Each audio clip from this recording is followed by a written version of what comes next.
अभी डीपीसीसी का एक रिपोर्ट आया है यमुना में प्रदूषण को लेकर के। ये डीपीसीसी का रिपोर्ट फिर से भारतीय जनता पार्टी के झूठे वादे, खोखले वादे को पर्दाफाश कर रहा है। आप सबको याद होगा कि चुनाव से पहले यमुना को साफ कर देंगे, ना केवल प्रधानमंत्री जी बल्कि भारतीय जनता पार्टी का एक एक नेता बड़े बड़े वादे, बड़ी बड़ी बातें करके गया था। सरकार बनी और सरकार बनने के बाद आप सबने देखा कि दूसरे तीसरे दिन एलजी साहब, दिल्ली के मुख्यमंत्री जाकर के बहुत सारे फोटो वहां पर जाकर खिंचाए।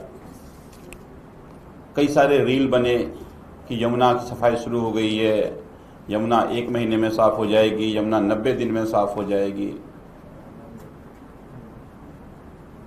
अभी जो 1 जुलाई का सैंपल लिया गया था और 18 तारीख का रिपोर्ट डीपीसीसी का है, ये रिपोर्ट ये कह रहा है कि यमुना की स्थिति बद से बदतर हो गई है। यमुना के वो हिस्से जहां पर यमुना में प्रदूषण नहीं था, पानी बिल्कुल साफ था, अब वो इलाके भी उस सभी जगहों पर पानी की क्वालिटी खराब हुई है, प्रदूषण बढ़ा है। और ये मैं नहीं कह रहा हूं, ये डीपीसीसी का रिपोर्ट कह रहा है। आप पल्ला से लेकर के वजीराबाद का जो पॉइंट है वहां तक लगभग 22 किलोमीटर का यमुना है और वहां पर हमेशा चाहे बीओडी हो, चाहे उसके एफसी हो, वो खराब नहीं होता था। 1 जुलाई की रिपोर्ट में कह रहे हैं कि लगभग 2 गुना 3 गुना प्रदूषण उन इलाकों में बढ़ गई है। मेरी जो कॉन्स्टिट्यूएंसी है वहां जो यमुना है वो बिल्कुल साफ बह रही थी।